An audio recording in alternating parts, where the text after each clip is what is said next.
that page with the memorandum of agreement that had been concluded between Grisag AG and Seacrest. Do you recall that? Yes, Chair. You say at the end of paragraph 12 there that you never saw the published tender yourself, nor did you try to look for it. So can I just clarify there, you took Seacrest at its word, did you, that they would have to be the interface with SAA because of the requirements of triple BEE as well as the FSP license. Is that right? That's correct, Chair. I'd like to take you to the tender that was sent to the various potential funders at the time, because you will note from it that those were not stipulated requirements of the tender. And for that purpose, I'd like you to go to the evidence bundle of Ms. Stimple, and you'll find it in A of that bundle. Chair, I've just realized that you may not have your Ms. Stimple bundle with you. Am I correct on that? We only have Mr. van der Merwe.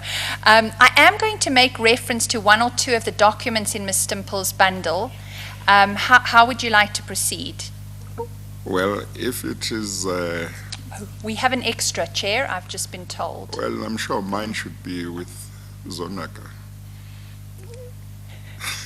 There seems to be an affirmation. Yes, Chair. Okay, I'll adjourn for 2 minutes for her to bring all that I need onto the table here. Apologies for that. I will adjourn.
I thought you had been asked whether this would be all I would need. It turns out you were not asked. I was not. Apologies, Chair. Yeah. Okay, all right. Thank you. Thank you so much. Chair, I've also been reminded that Mr. van der Merwe's legal representative is here today and would like to place himself on record, if we may do that. Oh, yes, we should have done it earlier. Thank you. Let's do it now, yes. It is one name. Thank you, Chair. Andre van Metzinger, as I introduced myself earlier, from MVM Attorneys. Yes. Under instruction from Mr. van der Merwe and Grisag. Thank you very much.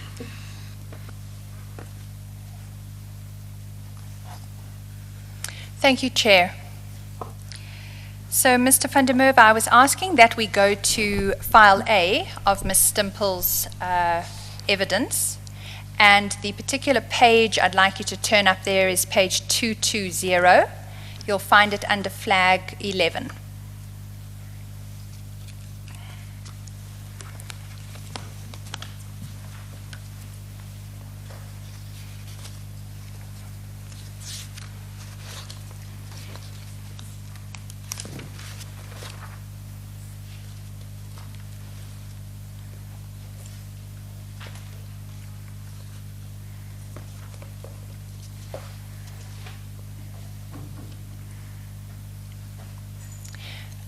Mr. van der Merwe, just to orientate you in relation to this document, it was Ms. Stimpel's evidence that this was the request for proposal that was sent out.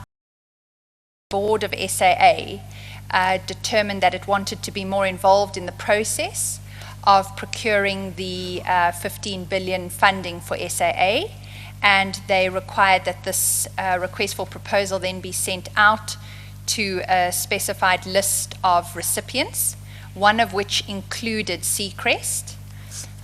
You will see that it is a single-page document with signatures on the second page, and it is accompanied by a term loan facility term sheet. Have you seen this document before? Chair, no, I've never seen this document. You can take my word for it, but if you want to read it, feel free to do so. As I read the text of this, it makes no reference to requirements of either an FSP license or triple BEE requirements. Are you happy to proceed on the basis that it doesn't say that? Yes, Chair, I acknowledge that. Mr. van der Merwe, if that is so, why do you think Seacrest would have said otherwise to you in relation to its interactions with you?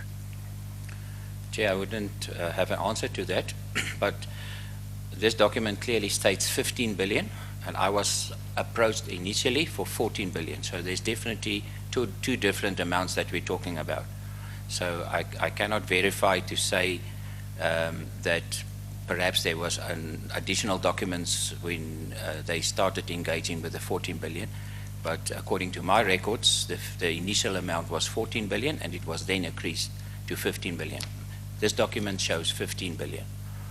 Yes, can you take a look at point 9 on the document under the first amount of 15 billion? Do you see reference to bridging finance in the interim of 1 billion? Were you engaged at all about that? Not at all, Chair.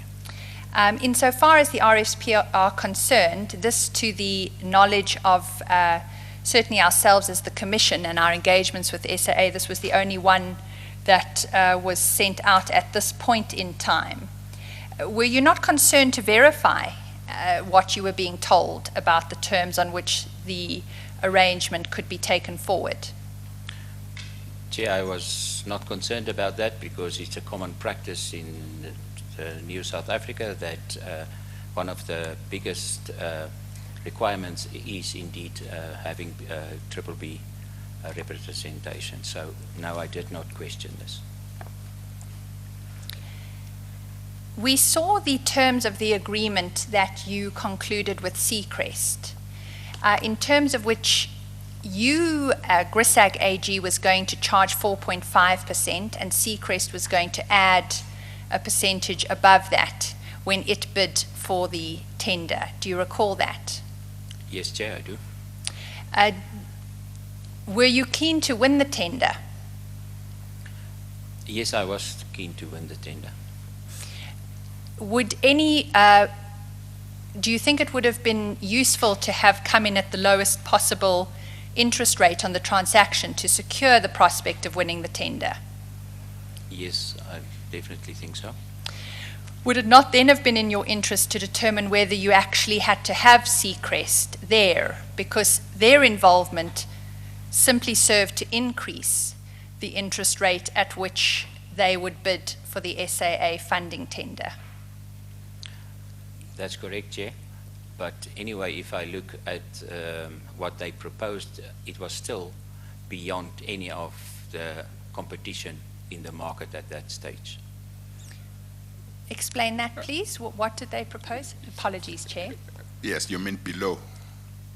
The You rate, s- you mean the rate interest is rate lower. was below. Even if they should add a 0.5 or a 1% towards that, it would still be lower than what the repo rate in South Africa at that stage was. Chair. But Mr. Grisag, your evidence earlier was that you had no knowledge whatever of the markup that they were going to add to the 4.5%. Is that correct? That is correct, Chair. So you had no certainty that they would come in under the repo rate, did you? No, I did not have a certainty. I just thought that it would be important for them to still come in below a rate. Otherwise, it wouldn't make any business sense. They can SAA can just go to a commercial bank then.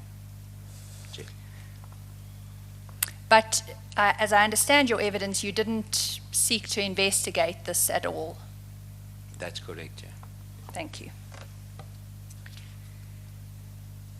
If we can then go to page 5 of your sworn statement.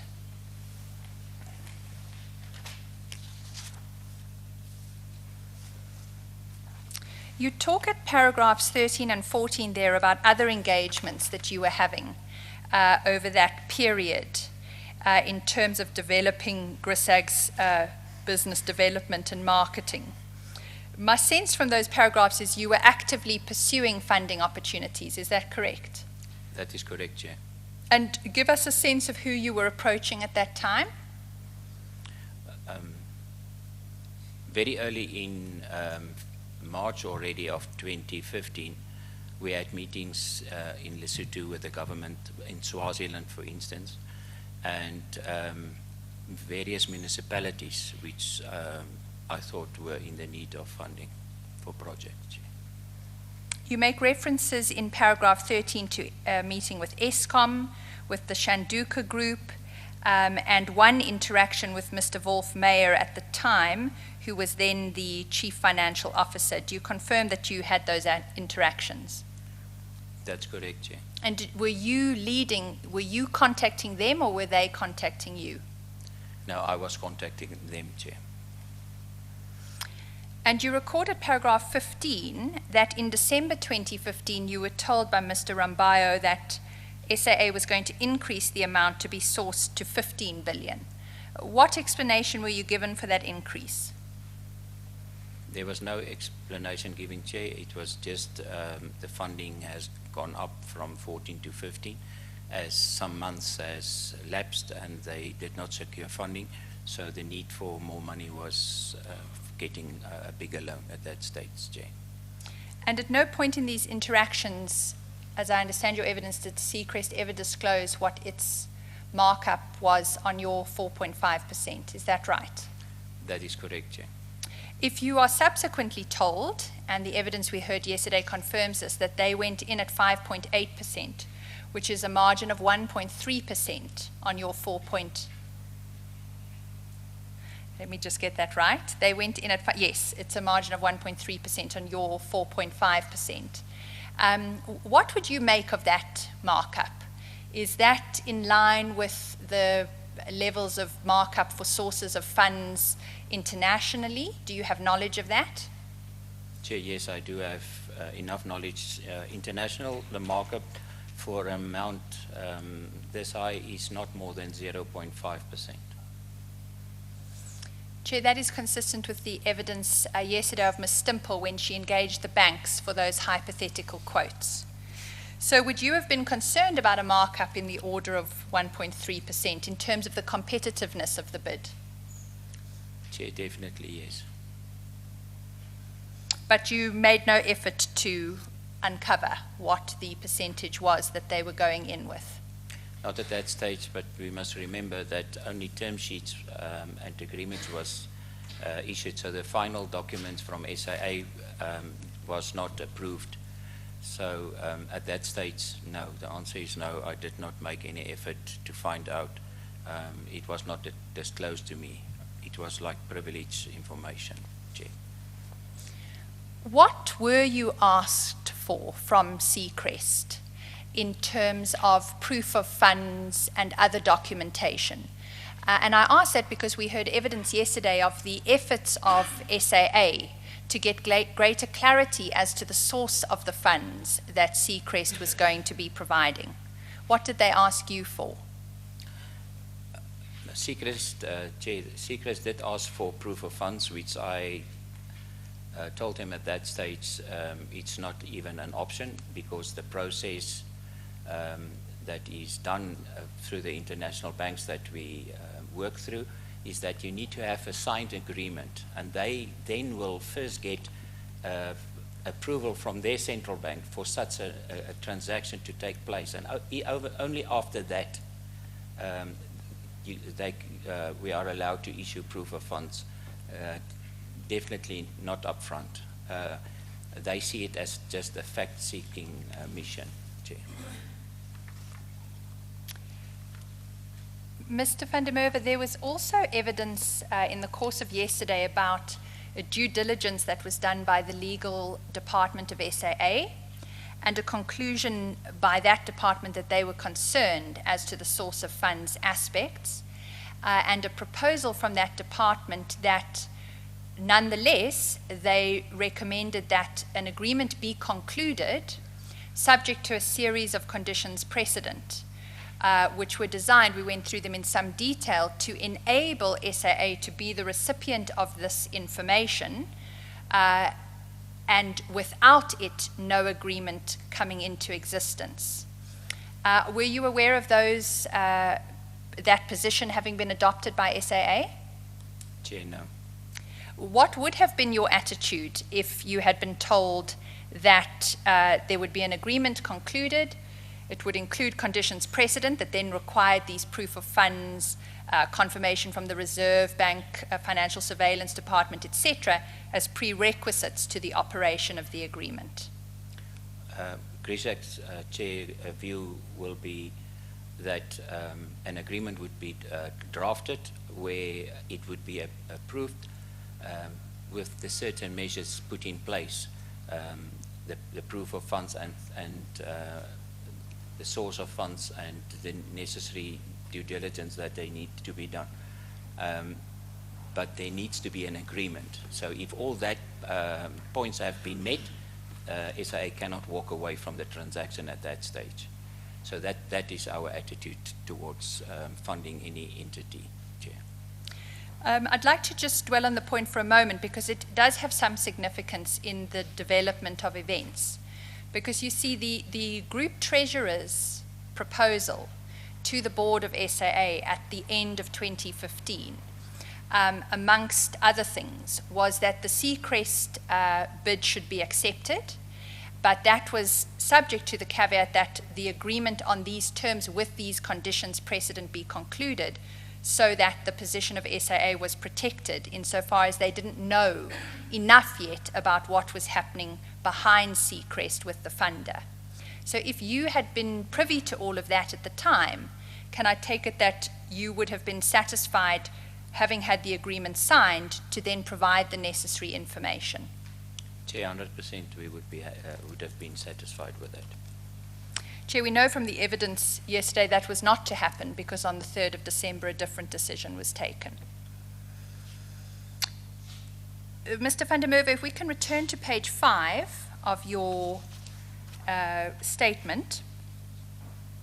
You begin at paragraph 16 to talk about the period while you were awaiting an outcome from Seacrest about its engagements with SAA. And at that point, still in 2015, you were dealing with the FDC on the housing project.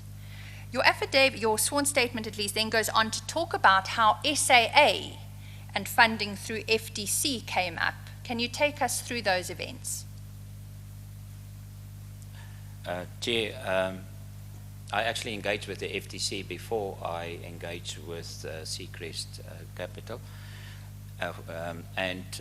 My main focus was housing development. And we had numerous of meetings with the same criteria. The FTC should be in the position to issue a bankable guarantee which is accepted to the funder for the funds to be released as such. And there is documentation stating some of the correspondence that relates to that. And it was a request from my side, from GRISAC's side, that I asked them, is there a possibility that we can fund SAA through the FTC and not through Seacrest, as the transaction wasn't going anywhere? And the answer at that stage was they will look into that, Chair. And whenabouts was that? If I recall, Chair, end of November, beginning December, I should say. Of 2015? Of 2015, correct, Chair. In the course of paragraph 17 on page 5, you indicate that the FDC inquired whether GRISAG was a financial services provider and registered with the FSB.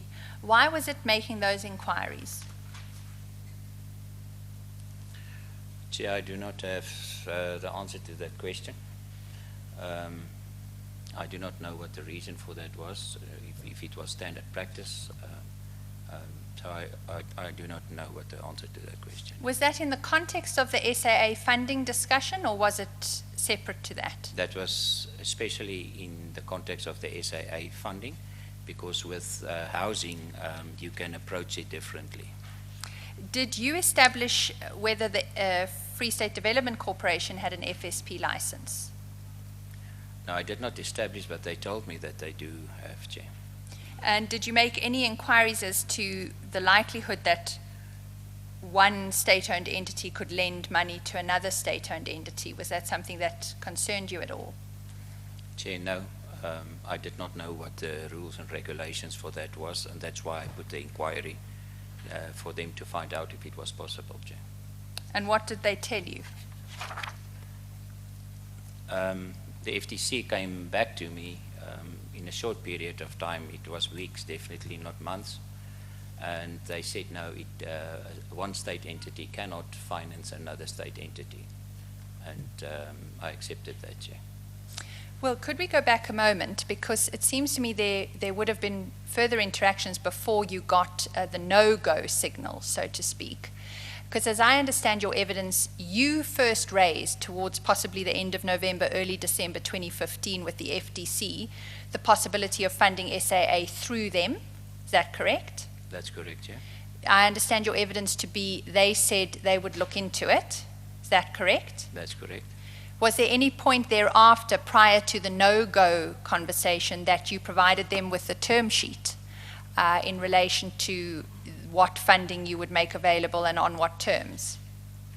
Chair, yes, it's actually common practice for GRISAC to issue a standard term sheet. So I did send an email. There's a copy in my affidavit with the basic terms and conditions and interest rate regarding funding the SAA for the same amount of 15 billion rand. Chair. Let's go to that. It's at page 16 of your sworn statement. This is the Did first. you say page 16 1-6, yes. of the statement? Well, it's an annexure to the statement. I Annexure. apologize, Chair. Okay. Thank you. So it's annexure 3. Mr. van der Merwe, this is the first note I have of a correction that you want to make to the your sworn statement, because at paragraph 19 on page 6, you say, shortly after this discussion at the end of 2015, I sent GRISAG term sheet to FDC. You say, I have been shown a copy of the term sheet that FDC provided to SAA, and then you say a copy is attached as VDM 3. But if we go to VDM 3, that does not appear to be a term sheet. Is that right? That's correct. It's got the content of the term sheet, Chair. So what exactly is annexure 3? It's a letter addressed to the FTC with the terms and conditions as set out in a standard term sheet that GRISAC issues, Chair. And were you the author of that letter? I was the author of that letter, Chair. If you go over to page 17, you, under item 4 there, paragraph 4, indicate the interest rate on the loan. And you talk about a fixed 4% per annum to be calculated on each of the drawdown in the event of the guarantee of 3 billion being delivered. And then there seem to be alternatives depending on the period within which the agreement and the amount for which the funding is to be provided. Is that a fair reading? That's correct, Chair. What I notice about that is the highest percentage there is 4%, whereas the percentage that you were going to charge when you were dealing with Seacrest was 4.5. Why come down? This is a later version, Chair. So this was issued in December, and I had numerous discussions with the funders itself, and I negotiated a better rate as they were quite eager to go ahead with the funding. I would like to take you to the actual term sheet that was provided by FDC to SAA so that you can tell us whether you had sight of it at the time. you'll need to go into the bundle of Ms. Stimple's evidence, and you will find that term sheet at page 316, which is under tab 21.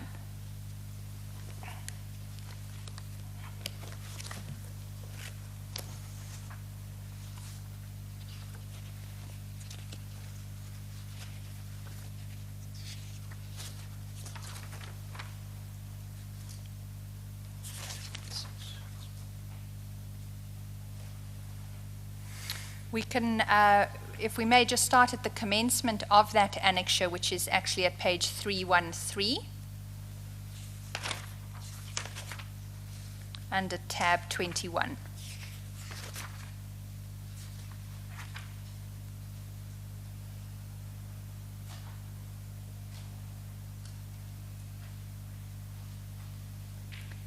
You'll see that page 313 is an email from Mr. Shepherd Moyo to SAA funding, RFP, it seems to be, copied to Ms.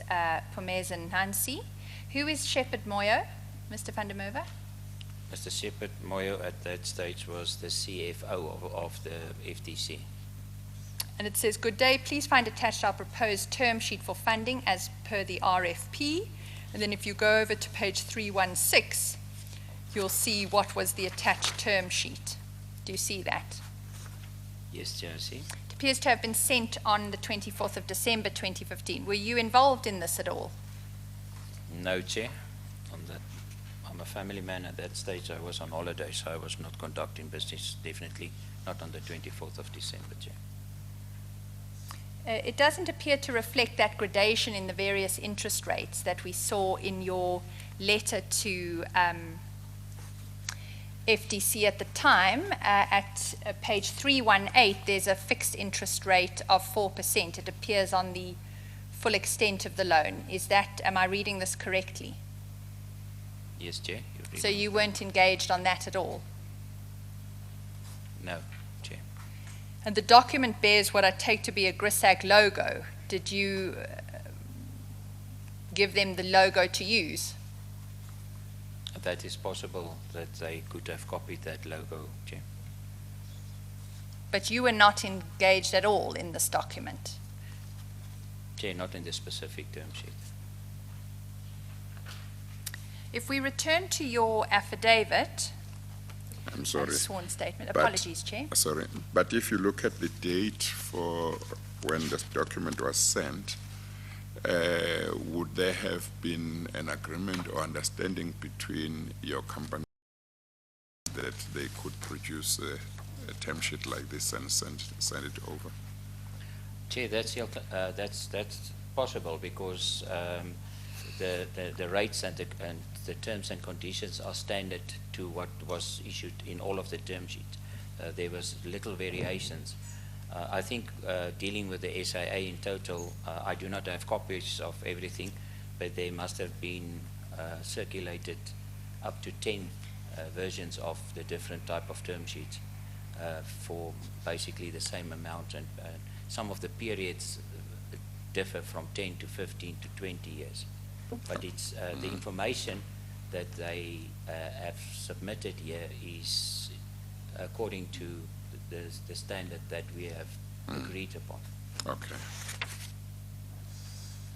Well, can I just probe that a bit further? Because again, I understand your interest to be securing the opportunity to provide this funding. Is that right? That's correct, Chair. Now, as I understand the letter you wrote to FTC, there was a sliding scale of interest rates, the highest of which being 4%, the lowest of which being 3%.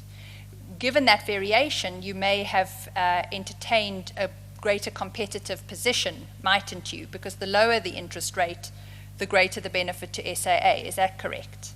That's correct, Chair. But this term sheet does not indicate that gradation. It simply is a fixed rate of 4% on 15 billion. That's correct, Chair. And when you say there's slight variations, you'll forgive me, but the difference of 0.5% on 15 billion rand, I would suggest, is not a small difference. That is correct, Chair. Thank you. You then, back in your sworn statement at page 6, paragraph 20 say a short time thereafter. Now, just to orientate ourselves, in the previous paragraph, you're at the end of 2015. And then in paragraph 20, you say a short time thereafter, probably a few weeks, FDC came back to me and said that it would not be possible for it to source funds for SAA, as it was not allowed for one state-owned entity to fund another state entity. Mr. van der Merwe, can you give us some sense of your degree of certainty about that time period, that it was probably a few weeks after the end of 2015 that you received this feedback from FDC?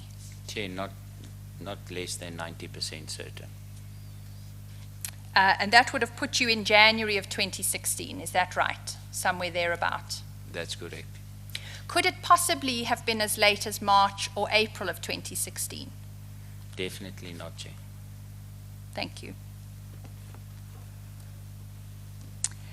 If we then proceed, you start to deal thereafter in your sworn statement with the events of 2016, and you say a month or two later, towards the beginning of 2016,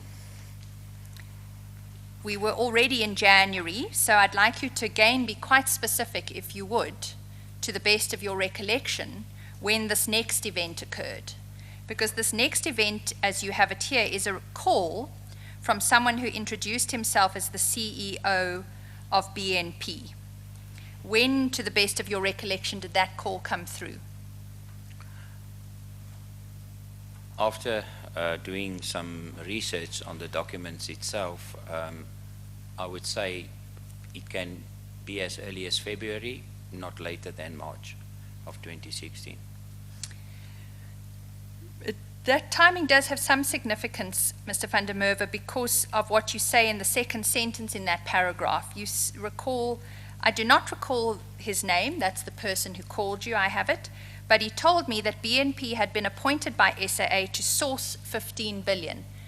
How certain are you that that is what was conveyed to you? Chair, I'm 100% positive that is what was conveyed to me. And just to have your evidence, it's somewhere in February or March of 2016. That's correct, Chair. How did BNP come to contact you? I had a telephone call, and later on there was emails exchanged to me, Chair. Let me be a little bit more precise with my question. Did you just receive calls from people over time about funding? How did they know to contact Grisag AG about 15 billion rand? I cannot answer the question that how do they know about it, but yes, it frequently happened that people on a weekly basis do contact us about funding for different projects. So I do not put a lot of effort in finding how they came across our contact details. And the subject about SAA has been going on for almost a year about the funding, so to Grisag it's common knowledge, and it wasn't resolved at that stage as well. Okay, but let's just place ourselves in about February or March 2016, because as I have it, you've been engaged with Seacrest the previous year. Did you know at this stage in the year whether Seacrest's bid for that funding tender had been accepted or declined? I did know, Chair, that by January that Seacrest was not in the run for the funding anymore. Can we be as clear as possible there? Had you been told that they had not been successful, or had you been told that they didn't have a result yet in relation to the tender? I'd been told that they was not successful for the specific tender. And then, as I have your evidence, FDC was an option, but they came back to you a few weeks after the end of 2015 and said they can't loan state entity to state entity. And then, as I have your evidence, in about February or March, you get the third potential interface with SAA, and that's BNP Capital. Is that a fair summary? That's a fair summary, Chair. And just to be clear, when you were first contacted, there was no discussion with the person from BNP, whose name you can't recall, about how they came to know to contact you for funding? No, Chair, not at all. Thank you. You then, at paragraph 22 on that page, say that you were aware at the time that SAA had published a tender for transaction advisor services. How were you aware of that?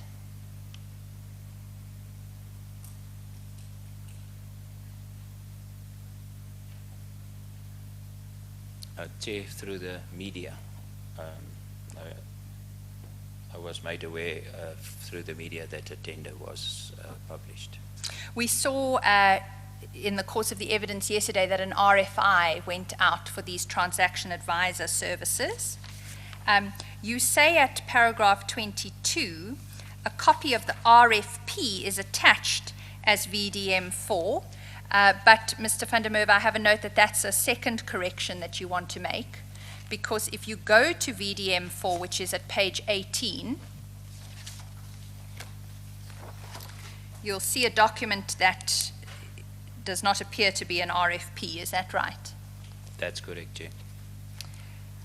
I'm not going to spend longer on the document that does appear at page 18 at the moment, because we will come to it in due course.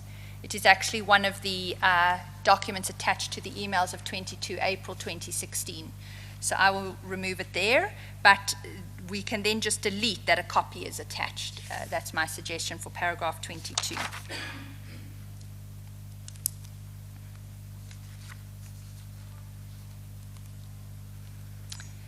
Let's talk about the interactions that you had with BNP at this point. Did you have meetings in person?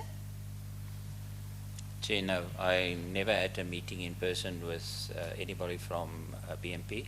I also did not visit their offices. I'm unaware of their offices, and they certainly did not visit my offices. Were you always dealing, well, I assume you were then dealing telephonically, is that correct? That is correct, Chair.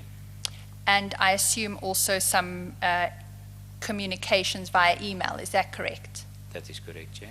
Were you dealing in those interactions with one or more people? Definitely more than one person, Chair. Do you recall the names of the people you were interacting with? I cannot recall the names of the people, Chair. But you were inclined to engage with them about what is now your third attempt to provide funding to SAA, is that correct? That is correct, Chair.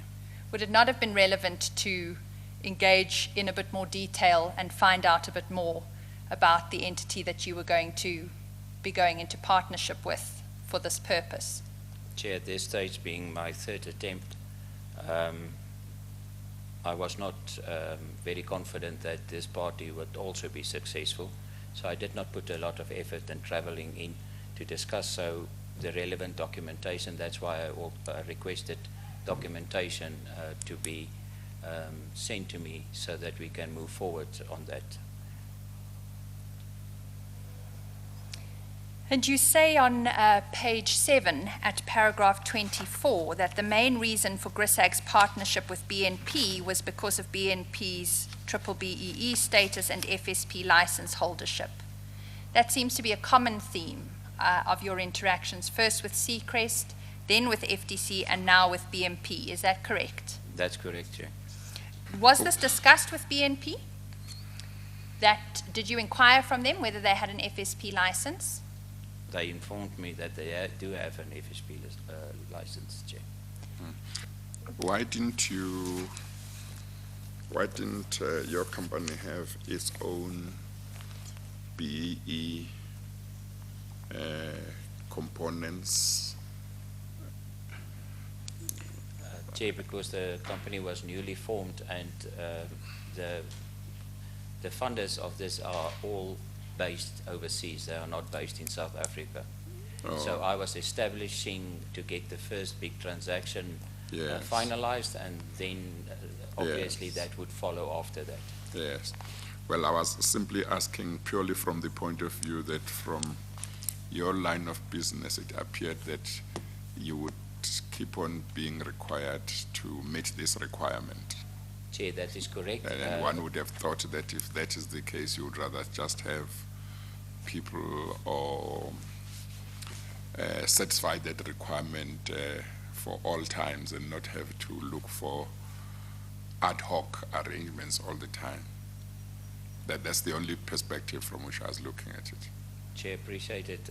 By now I've learned that, Chair. Yes, but but why didn't you have the FSP license if you needed one for your business? Chair, that is a process. Our main business and where we are currently operating is in Africa, and we do not use the South African entity for that. We use the overseas entity for that. And the reason for the South African entity even being registered was the fact that I was told that you need to register an entity in South Africa. Otherwise, if there was a possibility that engagement should have been done directly abroad, then there wouldn't have even been a South African entity that was registered. Thank you. So the actual the money that your company was going to be using to provide funding would come from people overseas? That's correct, Chair. It's not based in South Africa. Yeah. Okay, thank you. Well, can I just follow up on that, Mr. van der Merwe, because you said they told you that there needed to be a locally registered company. Who were they? That started off, Chair, with with Seacrest Investments, and once that rules has been laid out to me, being BEE compliant and having a FSP license, and an FSP license you don't just require it in 1 month's time. There's a procedure, I presume, that you have to do. Then I presume this is the rules and regulations to which I must apply to. Mr. van der Merwe, let me be a little bit clearer. I was asking about the registration of the company locally, because as I understood your answer to the chair, you were explaining why transactions in South Africa had to have a locally registered company, as opposed to the position in the rest of Africa where you use the London company. So who indicated to you that there had to be a locally registered company in order for you to engage in funding opportunities in South Africa? Chair, that I can't recall, because that establishment was done, the registering, I think it was in March of 2015. We can check it from the registrar. So I cannot recall at this specific date if I already had meetings with Eskom at that stage, because I did have a meeting with them, and I also had some other meetings as well, some of the municipalities. So in one of those interactions, that topic came to be placed before us, and that's why the decision was made to register a locally company. Thank you. And then I understand, just to summarize, over time you've been told that there are 3 requirements to engage in funding of this order in South Africa. You must have a locally registered company, you must have an FSP license, and you must have BEE credentials in order to be able to fund. And as I understand your evidence, you took steps to comply with the first, but not the latter 2. Is that correct? That's correct, yeah. And for the latter 2, you kept engaging with, I'm going to call them intermediaries or middlemen, who would then satisfy those requirements insofar as SAA was concerned. That is correct, yeah. The consequence of that arrangement, Mr. van der Merwe, I'd like to put to you, is that the ultimate cost that SAA pays is higher than if they had engaged with you directly. Do you accept that? I do accept that, and I would like to comment. I did make various attempts to contact SAA directly. No response from their side. So they had the opportunity to interact with us directly. So there's only so much that I can do to start interaction, Chair. Mr. van der Merwe, when did those when were those attempts made? Chair, in the beginning of February, the beginning of 2015, I started interacting. I even wrote letters to the housing minister at that stage. I wrote a letter to the minister at that stage, Ms. Lynn Brown, which were the enterprise minister. I didn't even get a response from the officers. Just to follow up, Mr. van der Merwe, I was asking when precisely you made the approaches to SAA, and your answer covered ministries and a housing project. So can you recall when you made this approach to SAA directly? I cannot recall the exact date on that, Chair, but it was definitely before my engagement with Seacrest at that time, Chair. So would it be fair to say somewhere in the period of 2015? That's fair to say, Chair. Would you have records of that correspondence? Chair, perhaps I would need to go through archives, but as this has happened almost 4 years ago, I do not keep records of matters that didn't materialize at that time. So you might have to look. You are not sure if they are still there. That's correct, Chair. Chair, with your leave, we'll make a note of that and just see if we Yes. can follow up. Yeah. It's not an aspect that we were aware of prior to today. If we can then go to page 7, paragraph 25, because at 25 you talk about an email communication from BNP where they attached their appointment letter, and BNP wanted GRISAG to provide proof of funds immediately. Now, if we go to your copy of that letter, which is VDM 5, you'll find that at page 19.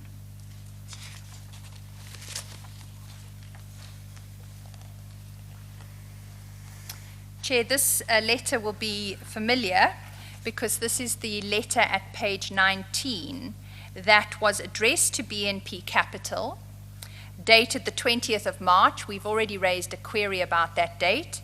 And it's in fact the letter appointing them to provide transaction advisor services for 2.6 million or thereabouts. Mr. van der Merwe, I would like to move from 19 to the emails plus their attachments that were included at the end of your bundle, because we've actually been able to source the originating email. Thank you to your endeavors in this regard, when these documents were sent to you by BNP. And Chair, the reason why that was important is because if you go, for example, to page 42 of the bundle,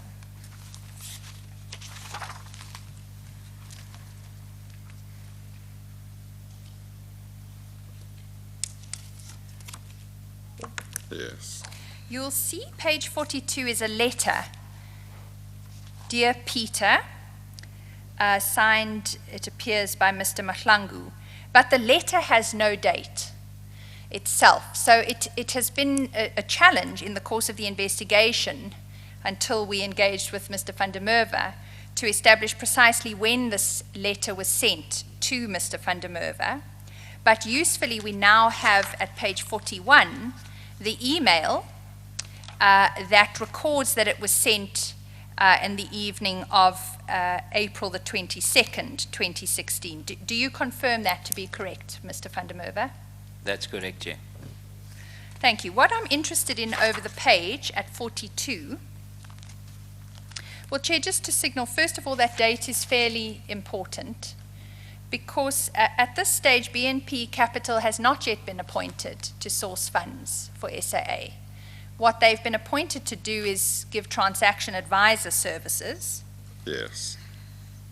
But of some interest is that we do know that on the 21st of December, the board of SAA took a decision in principle to extend the scope of a transaction advisor to include the sourcing of funds, but no process had yet been followed within SAA.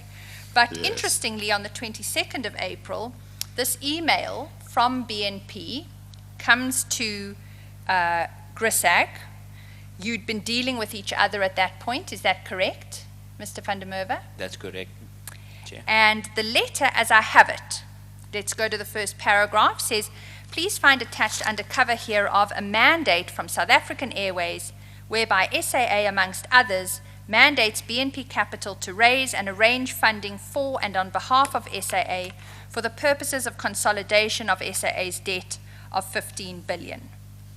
Now, Mr. van der Merwe, the letter that was attached to that, I have it as being the letter that, if you go over the page to page 44,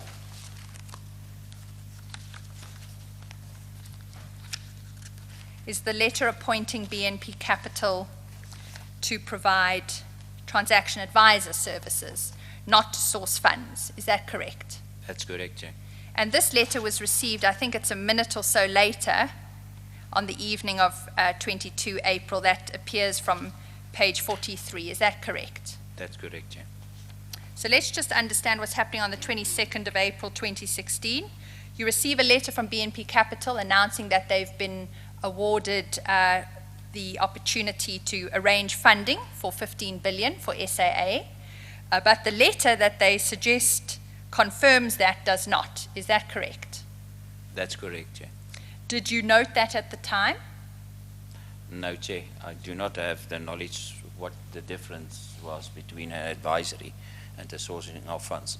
I honestly believed that that was in the scope of their appointment, so I was not aware at the point of time that there was a difference, Chair. And then if we go to the bottom of that letter to yourself, they are talking about the conclusion of a memorandum of understanding plus their mandate, and then they say, we request that Grisag AG provides us with proof of funds in writing, a step necessary for the parties to finalize the term sheet that will form the basis of the transaction. We request that proof of funds be sent to us no later than close of business on 26 April 2016. Chair, that's at least an indicator that this letter had to have preceded the 26th of April 2016. I've lost the page of that letter. Apologies, Chair. Okay. We are at page 42. Oh, I thought I was there.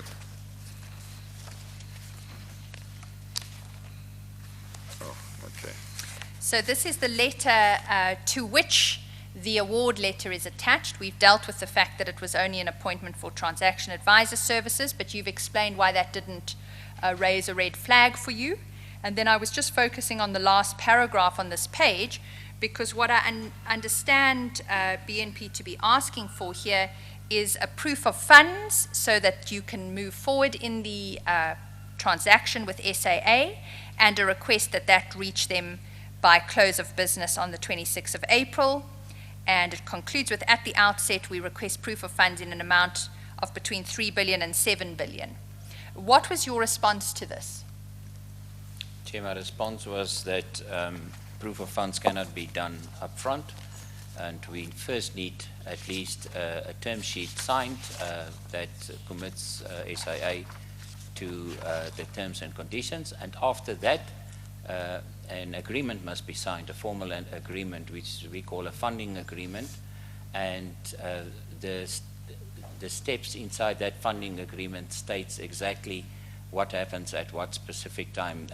We do verification by the SWIFT system, and in that document all the banking details are put available, so that and the banking offices and so forth. So that was what was still need to follow before the proof of funds will actually have been done at that stage, Chair. And Mr. van der Merwe, I understand that to be the consistent position that you adopted, even in relation to the Seacrest arrangement. Is that right? That's correct, Chair.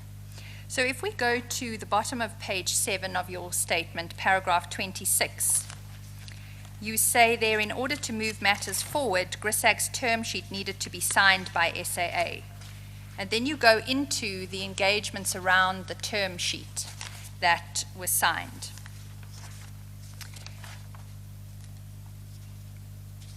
That term sheet appears as Annexure 6, which you will find at page 21.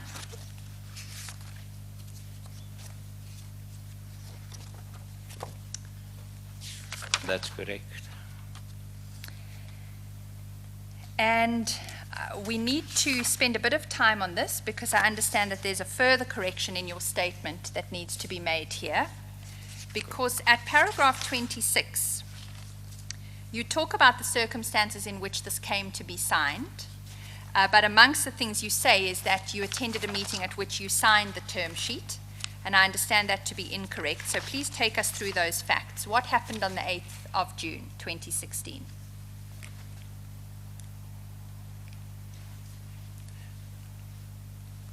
On the 8th of June, I traveled to SAA's head offices at the airport. It was my first and my only visit ever to SAA's offices. I was shown to a boardroom. There were a few people seated at that boardroom, and Ms. Nyansi came in. She signed the term sheet before me and left. That total time spent there was not more than 10 minutes, and then I left. If I can ask a few follow-up questions, who told you to go to SAA on that day? It was set up by BNP Capital, Chair. And let's go to page 25, which is the signature page. And when they told you, what did they say the purpose was going to be of you going to SAA? Chair, it's for signing the term sheet itself.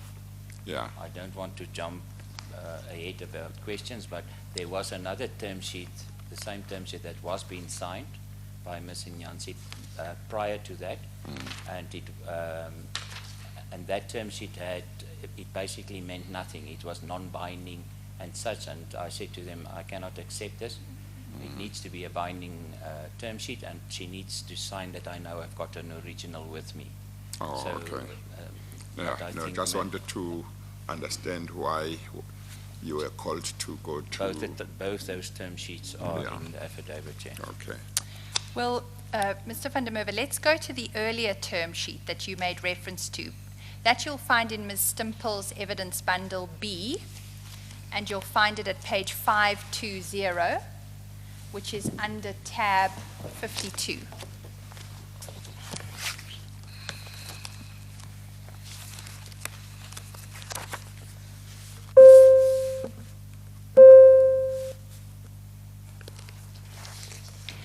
We are at page 520 in bundle B.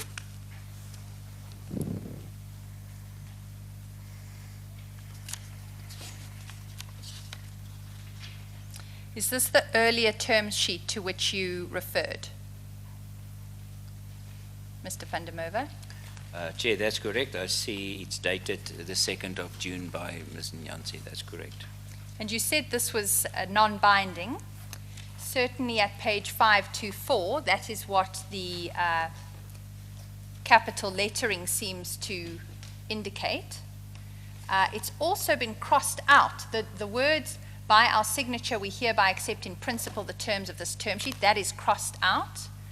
And at the bottom of the page, there is handwritten, draft for discussion purposes only, non-binding and subject to SAA board approval. Do you see that? That's correct. That's the reason why it wasn't acceptable to me.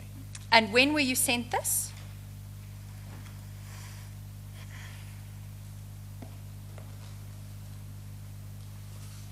I cannot remember the date, but obviously I presume it was on the same date because normally they moved with this very fast. So it should be the 2nd or the 3rd of June, as I see the signature is the 2nd of June.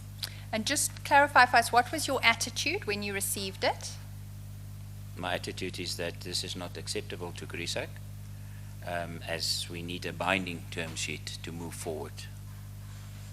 And did you communicate that to BNP? That's correct, Chair. Because as I understand your evidence, you are only interacting at this point through BNP, is that right? That's correct, Chair. There are no interactions directly between you and SAA representatives, is that correct? That's correct, Chair. That is an aspect that we will pick up in relation to your earlier statement, because I understand there to have been averments there that are that don't reflect that. That's so we will correct. go to that in due course. But let us look at page 25 then, back in your sworn statement, because that seems to be a document. Apologies, Chair.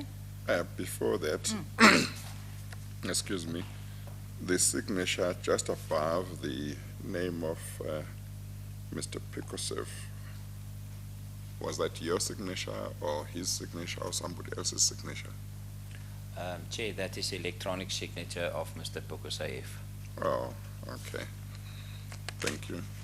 Chair, it's actually a point of some significance, the question you've raised, because when we go to page 25, back in Mr. van der Merwe's statement, you'll see that same signature appears for Mr. Pokosayev.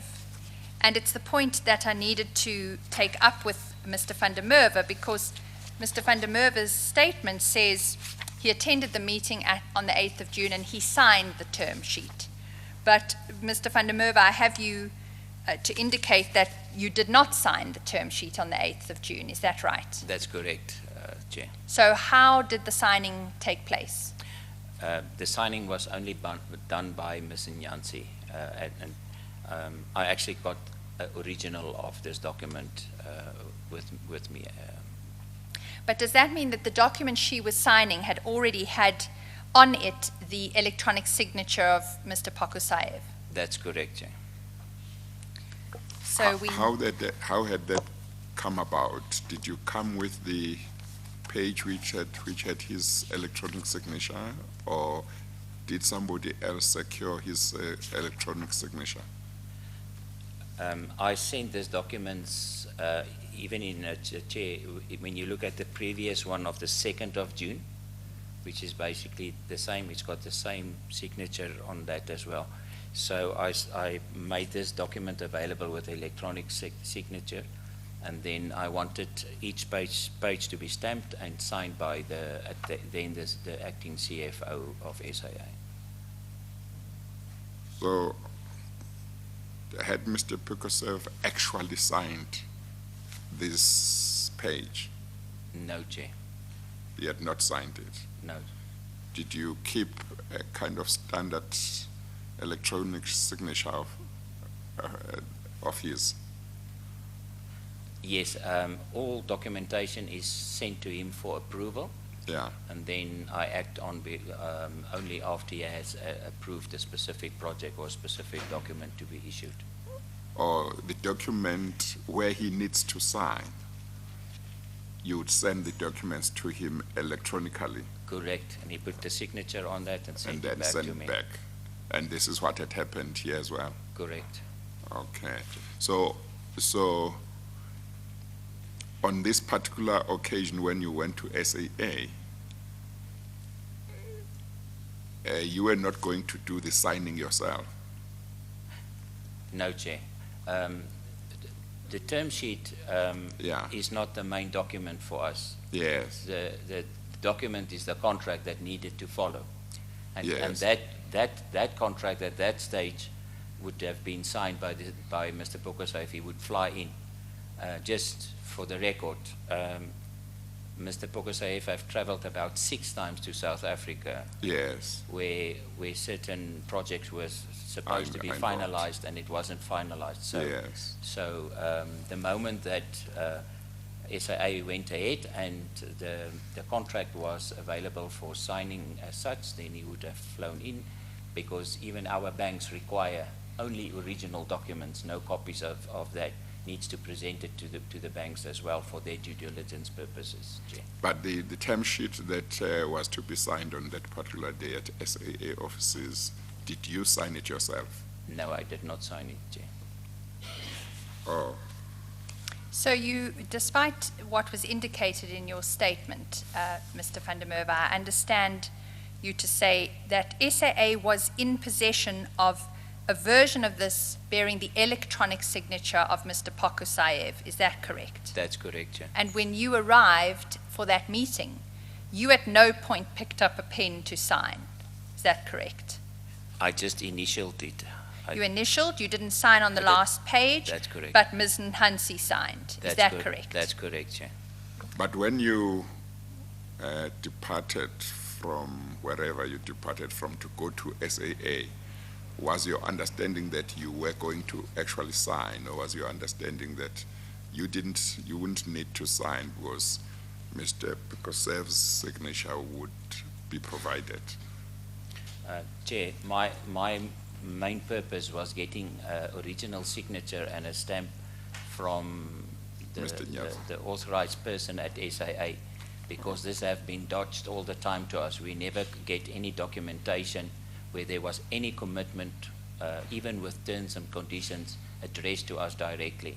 Yes. And the previous term sheet, it was signed and sent to us with, this is open Non-binding. for discussion and it's non-binding. Yes. And so that was the reply that that's not acceptable. We need something that is at least acceptable and binding, and we then formulate the finance contract itself and move on with that, Chair. Okay, all right, thank you. Thank you, Chair. I would like to go back a little bit in that week preceding the 8th of June. Mr. van der Merwe, you live in the Free State, is that correct? That's correct, Chair. Were you located in the Free State in the period 2 to 8 June? Yes, Chair. And I assume from that then you would have needed to make travel arrangements to come up to Johannesburg for the purposes of the meeting on the 8th, is that correct? That's correct. Do you recall how long in advance of the 8th of June you were requested to come up? I cannot recall, but it could be a few days, but I really cannot recall what that time frame was, Chair. But for our purposes, it would be relevant to know whether you were told at any point prior to the 8th of June that you needed to be there on the 8th of June. Can I take it that you were told at some point prior to the 8th of June? That's correct, Chair. And do you remember how long in advance you traveled up? No, I traveled the same day and I returned the same day. I hardly ever spend time in Gauteng. I always arrange my meetings coming up early in the morning and going back the same day. But just to be clear, you can confirm that you were told before the 8th of June that you would be required on the 8th of June. That's correct, Chair. Who communicated that to you? BNP Capital, Chair. Would you have any records of that? That should have been communicated, I think, by email. And like I've said previously, I lost a lot of data on my emails. It cleans itself after a certain time. So if it wasn't printed, then I wouldn't have a copy of the specific document. Thank you.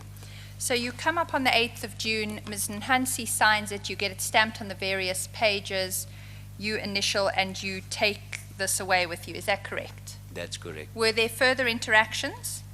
No, Chair.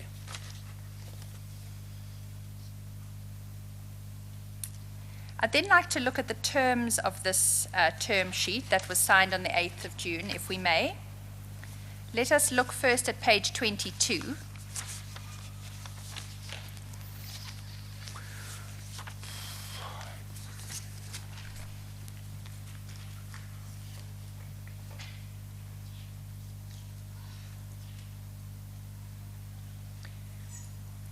Chair, the significance of these terms will become relevant later when we are looking at some of the correspondence. What I'd like to focus on 22 is that insofar as the facility description is concerned, it's recorded there that GRISAG AG will make available 15 billion to SAA subject to terms and conditions agreed by both parties and captured in an agreement. So would it be fair to say that as at 8 June, there's an understanding between SAA and GRISAG AG that GRISAG AG will make available the full 15 billion that it was interested in securing? That's correct, Chair, on completion of the agreement, yes. Thank you. And then if we go over the page to 23, you'll see there an interest rate, which is now at 3.5%. Seems that with each successive term sheet, it drops by 0.5%. Can you tell us about why you were arrived at 3.5% by this stage? Chair, as this was the third attempt of doing the funding I once again went back to the funders. I've asked them for a better rate, and this is the rate that was approved by them. Well, I maybe shouldn't have been so quick because I said that the rate had dropped by this to 3.5. That's right insofar as we're talking about the fixed interest rate, because the previous fixed interest rate on the term sheet with the FDC was at 4%. Is that correct? That's correct. But unlike in the case of FDC, there is now an other fee added in this term sheet. In this term sheet, there's another fee, which is a 1% fee will be payable by SAA to GRISAG AG on each drawdown amount received. Do you see that? The 1%, yes, Chair. So would it be fair to say the combined effect of that is 4.5%? No, that's incorrect, Chair. Tell As us the why. 1% is a once-off payment as they receive the money, and it's been calculated over the 15-year period. So should you do that, then it's like 0.1 or 0. Even less than that, 0.075%. As an interest rate. As an interest rate. So it's not correct to say it's 4.5, it's rather like 3.6. Right. And just talk to us about the 1% fee there. How was that to work? The 1% fee will be paid. Mr. van der Merwe, you've just turned off your, yes, microphone. Thank you. Sorry, Chair. The 1% fee was to be distributed by, for the officers for GRISAG in South Africa, 0.5, and 0.5 I would pay to BNP Capital for their part of using their FSP license and the BEE component. That was arranged between us. Can we? I'm sorry, can you just repeat that?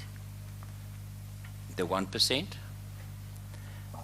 the arrangement with GRISAG and BNP Capital is to split it 50-50, 0.5% paid towards them and 0.5% towards GRISAG. Okay. Can we just talk about some numbers? A 1% fee on each drawdown. Let's just assume over the full funding exposure of 15 billion, whether it was paid over time or in one drawdown, the total that SAA would pay is 150 million. Is that correct? That is correct, yeah. Right. So there's 150 million that's going to be paid at each drawdown, broken up if necessary, if the drawdowns are for amounts less than the full 15. And then, as I understand it, you're going to share that 150 million in equal parts between yourselves and BNP Capital. Is that correct? That's correct, yeah. So out of the total 150 million, GRISAG AG would take 75 million and BNP Capital would take 75 million. Is that correct? That is correct, yeah. Why is that not reflected here? That arrangement, the split of the 50-50. That is an arrangement what GRISAG have with BNP. It's not an arrangement that we have with SAA, yeah. And I understand you to say that that was because you shared that with BNP because of the role that BNP's FSP license and its triple BEE status was playing in the conclusion of this whole transaction. Is that right? That's correct. Were you aware that they were going to be paid 256 million for having found you? I'm totally unaware of that, Chair. I've only read that in the media, and that came as a shock to me because the fact is BNP did not find me. GRISAG was already known to various companies at that stage, so it's definitely not a finder's fee. So I'm totally unaware of that payment. I can put that on record, yeah. But you'll accept that if this had all gone through, BNP would have earned even more than the 256 million that it had agreed SAA would pay it as a sourcer of funds. It would also have received a further 75 million on top of that 256 million. Is that correct? That is correct, yeah. Thank you.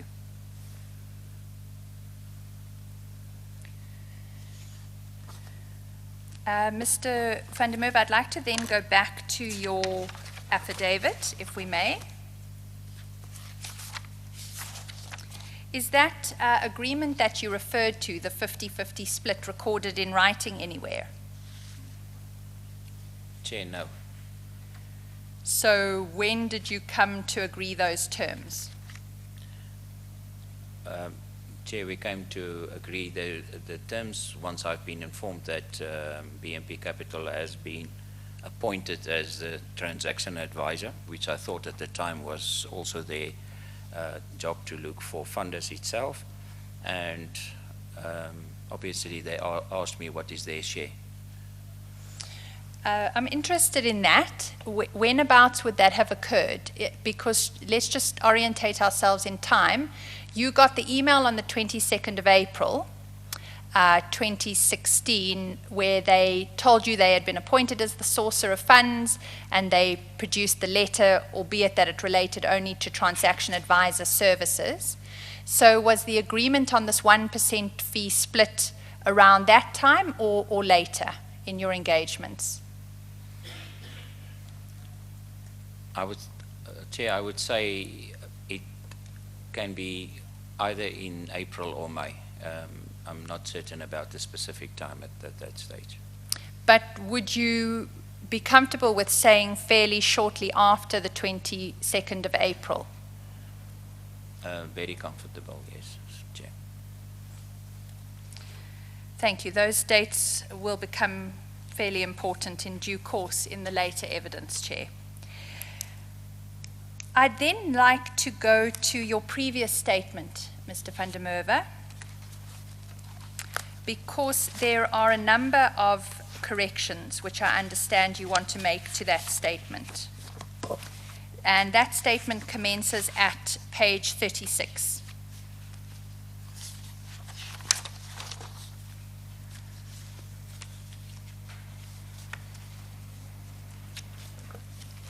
Maybe this might be a convenient time for a short break. Thank you, Chair. Just 5 minutes. We'll adjourn for 5 minutes. Adjourn. All right.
No, I wish, no, I'm not that fast.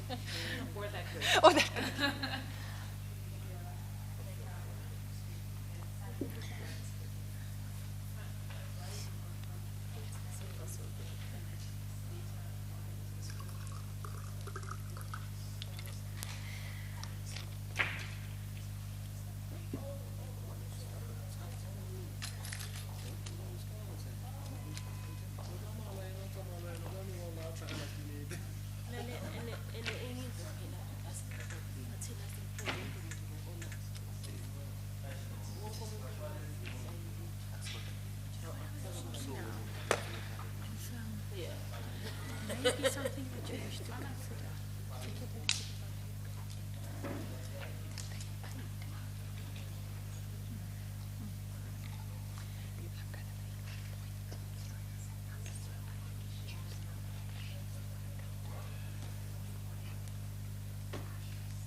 They don't understand our role here.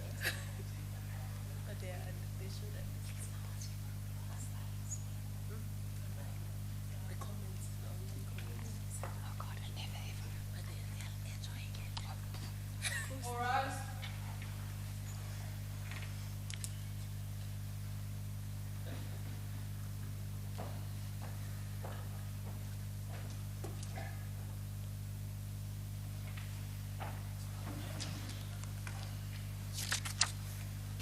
Yes, we may proceed. Thank you, Chair. Mr. van der Merwe, we were at page 38 of your bundle, which is the third page of your previous statement under oath that was provided to the Commission. Is that correct? That's correct, Chair. And I understand that the corrections you want to make begin at paragraph 10, because at paragraph 10, you say there, I was therefore contacted by SAA officials during February 2016, and they informed me that GRISAG's term sheet, incorporating its terms and conditions, were acceptable to SAA. Is that correct, Mr. van der Merwe? No, Chair. I was never informed directly by SAA or any of their officials. Which term sheet would you have been referring to here, though?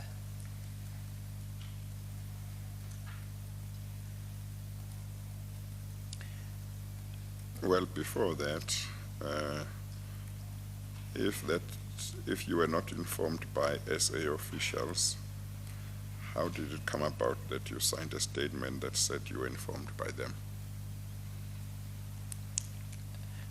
Chair, this initial statement, when I was contacted by the investigators itself, I sat down and I drafted it without doing a lot of attention on dates as such. I just explained in this affidavit, it's quite short, what happened without looking at specific documentations, and only afterwards and getting more information from the investigators itself, I was able to then construct and sign a new affidavit with the necessary documents that can prove what happened at what specific date, what was clear at that point in time. Are you saying that, you are not saying that you didn't read it, you are saying that at the time of signing it you thought that was correct, but later on there were documents or other information that indicated that that was not correct? That's correct, Chair. That was human error on my part. Oh, okay. And just to be clear, you met with the investigators as I have your evidence, and then you sat down and put this document together. Is that correct? That's correct. And as you've described to the Chair, you referenced being contacted by SAA officials that you, with greater reflection, can confirm is not correct. Is that right? That is correct, Chair. And insofar as what was happening in 2016 is concerned, in which term sheet, have you got clarity on that? Yes, The date on February must be wrong, because after dealing with the FTC, which was at this stage definitely told, I was told at that stage, was a no-go. The only entity that I then engaged with was BNP Capital. Chair. Okay, if we go to paragraph 11, there's another error, as I understand it from you. You said the intended funding agreement between SAA and GRISAG did not materialize because GRISAG was not BEE compliant. That sentence seems to suggest that at some point you thought that there was going to be an agreement between SAA and GRISAG directly, notwithstanding the absence of BEE compliance. Is that right or wrong? No, the paragraph is wrong. I simply needed to say that I was informed by Seacrest that in participating I need to be BEE compliant to participate in a tender, as we previously discussed, Chair. And I understand this next sentence also is erroneous. You said the SAA subsequently informed me that it had appointed a certain BEE entity called BNP Capital, a service provider that, according to SAA, was 100% BEE compliant. That is not correct, is it? No, that is not correct. In what respect is it not correct? It's not correct that SAA did not contact me. I did not have any engagement with the SAA. And as I understand... Okay, you had two negatives there. You actually mean positive. you had no contact with SAA. Chair, the bottom line is I was, like I stated earlier, I did try to communicate with them. There was no communication back, and the only means of communication was via intermediates, and that is the fact, Chair. Okay. And then if we go to 13 on that page, there's a further error there as I understand it. There you're referring to the term sheet that we've been spending some time on, and you say in that paragraph, GRISAG agreed to the mooted JV, that's in your previous paragraph, a JV that you said you were going to form with BNP Capital, as per the attached term sheet dated May 2016. In paragraph 6 of the term sheet, which deals with fees, it was recorded that once the funds had been received by SAA, a 1% once-off fee would be payable by SAA to BNP Capital. Now, we've looked at that term sheet. It doesn't refer to BNP Capital. Is that correct? That's correct. It's to GRISAG. To GRISAG. And you've clarified what the ancillary arrangement was between yourself and BNP in relation to the split of that 1%. Is that correct? That's correct, yeah. So this is an incorrect reflection of the 1% being paid from SAA to BNP.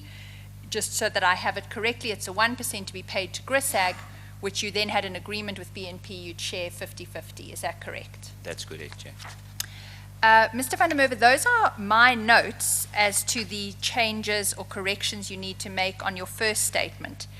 Are there any that I've omitted? Sorry, just repeat that. I'm seeking just to understand from you whether there are any corrections over and above the ones that we've discussed relating to paragraphs 10, 11, and 13 that you want to make to the statement. Not that I'm aware of at this point in time, Chair. Okay. If we can then go back to your later statement, the June statement that you provided to the Commission. And Chair, this is really the last aspect of the evidence that I propose to traverse with Mr. van der Merwe. Mr. van der Merwe, it arises at, well, let's start on page 8. At paragraph 29 on page 8, you talk about one previous interaction you had with Ms. Nhansi. Can you please tell the Chair about that? Chair, Mr. Pokosaev was in the country at that point in time, and we were at Standard Bank opening a bank account. And we went for coffee. And I also had a meeting with Mr. Shepherd Moyo at that specific day. Sometimes we met with the board, which they have meetings near the Gauteng station. And as we were just drinking coffee at that stage, Mr. Moyo stood up and he went to greet a lady that entered. And then he came back and said to us that this is the new acting CFO of SIA, Ms. Nyanzi. And then he introduced us, myself and Mr. Bokosaev, to her, and then we carried on with our own business. That was the only interaction I had directly with Ms. Nyanzi, except for the day with my visit to the SIA building, where the term sheet was signed by her in person in front of me. Jim.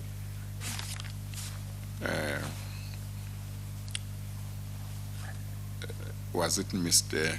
or Miss Nancy, N-H-A-N-S-I?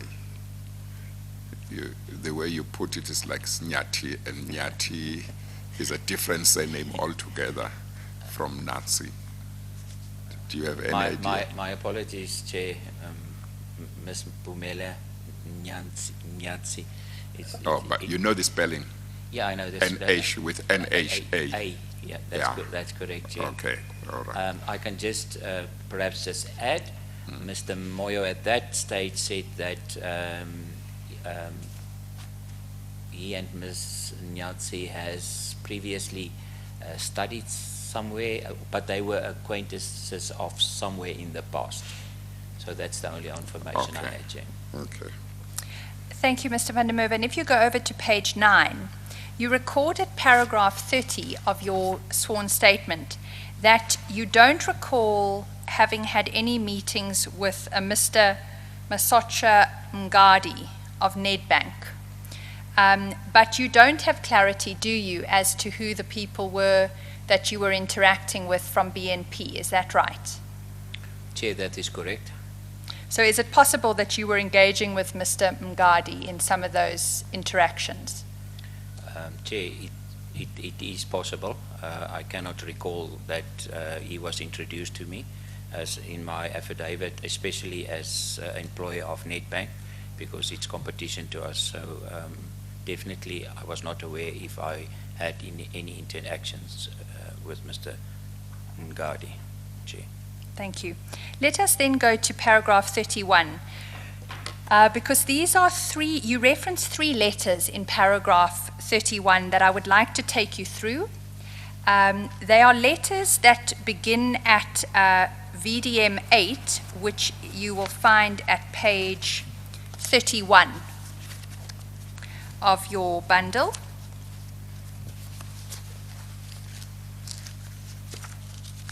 Chair, with your leave, I'd like to deal with these 3 letters in the order of Annexure 8, 10, 9, just because that'll follow the chronological sequence. Yeah, that's and fine. What's relevant here, Mr. van der Merwe, so that I have it correct, these are not letters, as I understand it, that you were aware of at the time that they were being submitted between BNP and SAA. Is that right?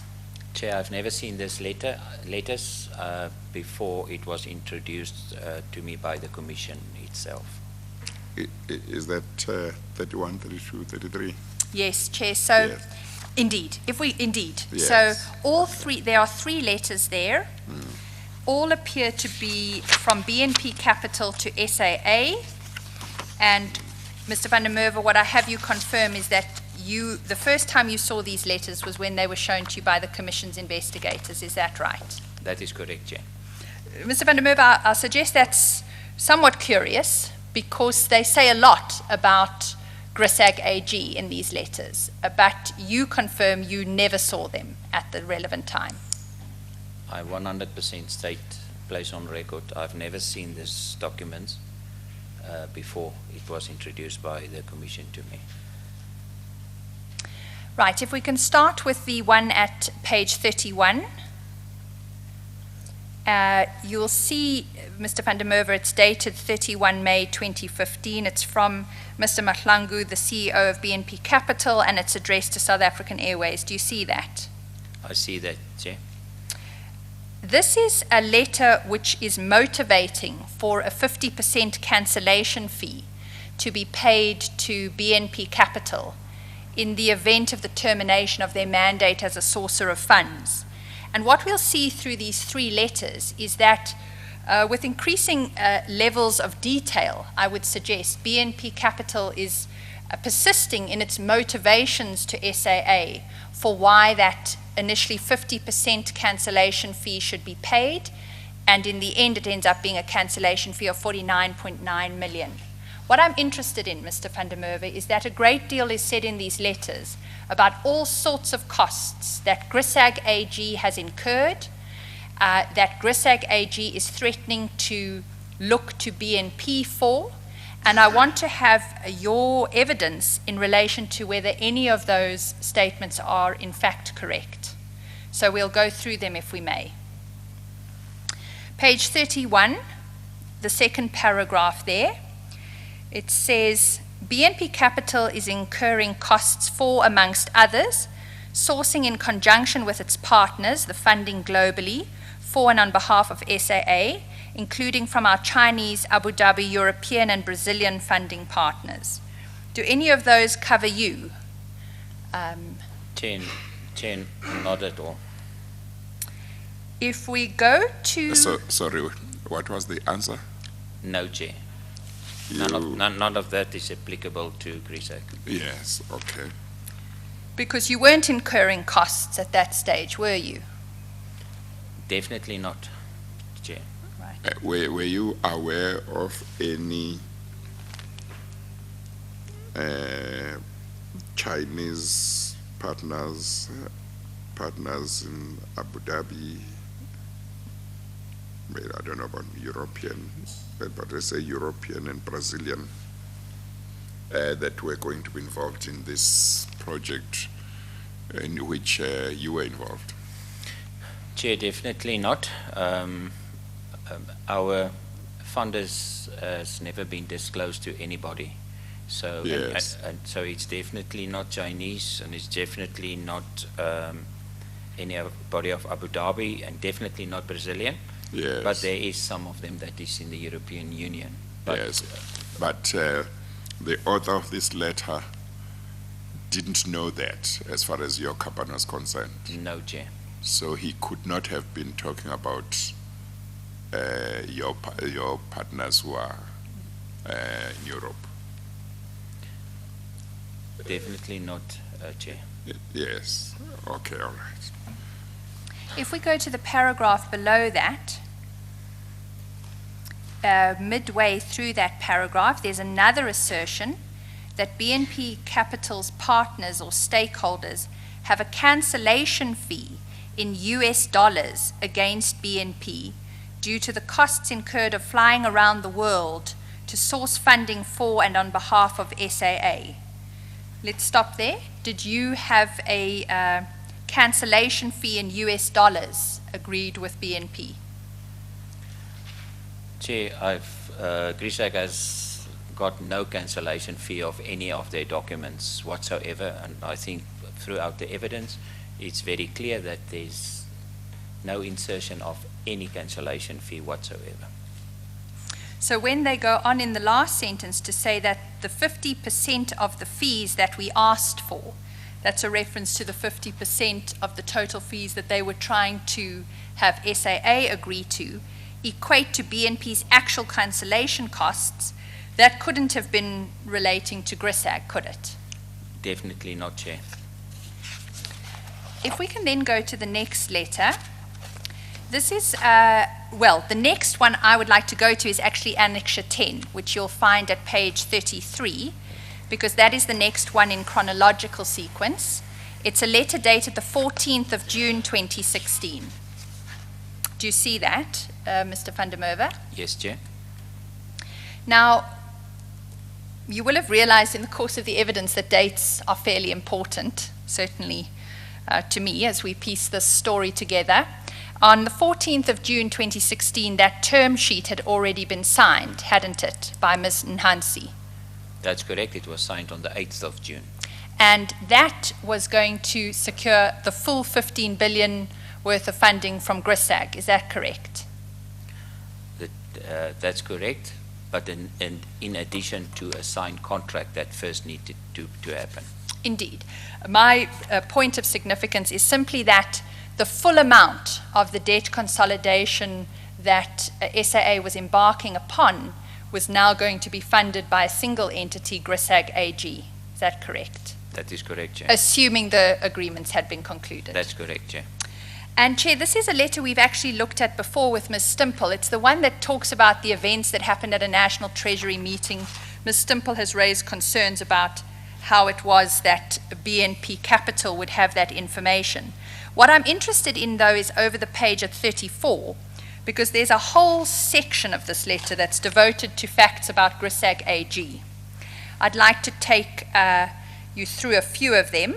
The first says, in the middle of the page, GRISAG AG has been chosen and tasked to find a total of 15 billion from its various long-term investments around the globe because of their efficient funding terms as listed below. 2 says this entails breaking up those investments and consequently the incurring of breakage costs to achieve this fundraising of 15 billion. Is that correct, Mr. van der Merwe? That's totally incorrect, Chair. There were no breakage costs. There's no breakage cost, Chair. Chair, you'll recall in the motivation that went to the board to approve the cancellation fee, one of the 4 items, as I recall it, which were the basis for justifying that cancellation fee, were these breakage costs that were allegedly to have been incurred, but I understand your evidence, Mr. van der Merwe, to be that no such costs were incurred by GRISAG. No, none whatsoever, Chair. Let's move down to point 4 on that page, if we may, because now we get a whole lot of detail about directors that are being flown around the world. Let's go to 4. Following the written request from SAA of a term sheet that required proof of our ability, first, to raise this funding, and secondly, to provide the terms attached to the funding raised, 4 directors were dispatched to Paris, France on the 1st of June 2016. These directors come from, amongst other countries, Brazil, Canada, and Russia. Let's stop there. Are there 4 directors of GRISAG AG? Chair, no. There's not. There's only, at that point in time, there's only 2 directors, myself and Mr. Bokosayev. So it is false, insofar as the letter records that any 4 directors of GRISAG were dispatched to Paris, France on the 1st of June. Is that right? That's correct, Chair. Insofar as the 2 directors that do exist in GRISAG AG, were you dispatched to Paris, France on the 1st of June 2016? Chair, no. I was present in South Africa. I did not travel anywhere. And to your knowledge, was Mr. Pokusayev dispatched on the 1st of June to Paris, France? Chair, definitely not. Well, the letter goes on. And if he had, you would have known. I would definitely have known because I manage his itinerary for all his travel. Yes. And anyway, the way that the letter has been constructed is this is not our procedure, how it works. Yes. Because this letter is explaining we are now only looking for funds. Yes. And yes. That's not how you work. We do not operate like that. We first get approval from funders, and with that mandate we approach our clients. So there's no necessity, even after the contract would have been signed, that we will fly around seeking money suddenly from different investors in any point of time. Okay. Let's go over the page to 35, if we may. You'll see at point 5 there we get even more detail about this elusive trip to Paris, because in the second sentence under 5 it records GRISAG AG has had to keep these directors, those 4 that we were talking about in the previous paragraph, in Paris from the 1st to the 8th of June 2016, whilst waiting for the receipt of SAA's preferred option, in the process incurring flights and accommodation cost, amongst others, in euro dollar to execute the sourcing of required funds. Again, Mr. van der Merwe, were you being kept in Paris waiting expectantly between the 1st and the 8th of June? Chair, again, 100% not true. And then finally at paragraph 7, there's a reference there to mitigate Grisag AG's losses in the event of SAA cancelling BNP Capital's mandate as above. Grisag AG will invoice BNP Capital with the cancellation charges in a US dollar amount of 5 million to recover, compensate for its costs and the work involved in its fundraising execution, including the breakage costs of the amounts as above. Well, let's break that down. Had you indicated to BNP Capital that you were going to charge them 5 million US dollars if this deal did not come to fruition? Chair, no money was sought to be paid. There is not, in any of our documentation, any cancellation fee or even fees that need to be paid as cancellation of a specific contract. So in all three instances, there was no intention from Grisag to sort any financial relief from BNP Capital. So, Mr. van der Merwe, just insofar as that letter is concerned, would it be a fair summation to say those facts related to Grisag AG that I've taken you to today are false? Chair, put on record that's totally false. If we can then go to the final letter in the sequence, which is at page 32. By sequence, I mean chronological sequence, because this is a letter dated the 4th of July, 2016. You'll see that this letter is a letter that marks, Chair, that reduction from the 50% of the cancellation fees now to the lesser amount of 49.9 million. What I'm interested in is the second paragraph, but let's look at the introduction. Our previous letter, so this is Mr. Mhlangu of BNP Capital writing to the CFO of South African Airways. It says, our previous letter that required a cancellation fee of 50% of our total fees in the event that our fundraising mandate is cancelled by SAA for reasons beyond BNP Capital refers. And then the second paragraph, following concerns by SAA that the cancellation fee we request is high, we've now consulted with Grisag AG. And the issue is the substantial cost of their penalty to us if we cancel. So to ease the process of finding common ground between the parties, we propose that the cancellation fee be 49.9 million exclusive of VAT. Had they consulted with you, Mr. van der Merwe? Chair, nobody consulted with me about any negotiations with SAA for paying any fees for any amount. And so the suggestion that you were going to slap them with a penalty if there was a cancellation, I take it, would also be false. Chair, it's definitely false, because to do that you need to have a contract in place, and there is not the existence of such a contract. Chair, those conclude the questions that we have for Mr. van der Merwe. Oh, apologies, Chair. I have seen a note that I made. Could I just be permitted one further question? Mr. van der Merwe, there has been some media reporting in relation to Grisag previously. And amongst that reporting, I understand there to be allegations that your company was engaged with the Guptas. Is that correct? That's totally false. Thank you. Just as a matter of interest, the name of your company, does it have any particular meaning? It's an unusual name. Chair, that name was, it originated out of Switzerland. It was a name chosen by Mr. Pokosaev, so you have no idea. I don't know if it's got some Russian name Connotations. connotation as such. Can I just add about the Guptas as such? The fact that my surname is van der Merwe, I've been confronted by various individuals because apparently the Gupta's attorney of law is Van der Merwe. And I believe even his brother has got the same first name as myself. So these questions have been put to me various times, and I can say on record that we are not even remotely related whatsoever. Thank you. Thank you, are done. Chair. You are done. Indeed. Okay, all right. Thank you very much, Mr. Van der Merwe.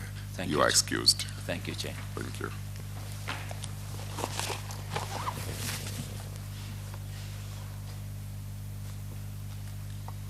It's been a longish day. It has, Chair. Indeed. On Tuesday, what time do you think we should start? Chair, may I propose 9:30? We Yes. are envisaging 2 witnesses on the day, Yes. and it will help the movement for the course of next week if we could start a Yes. bit early. Okay, okay. We'll adjourn the proceedings for the day, and on Tuesday, we will start at 9:30. We adjourn. All right.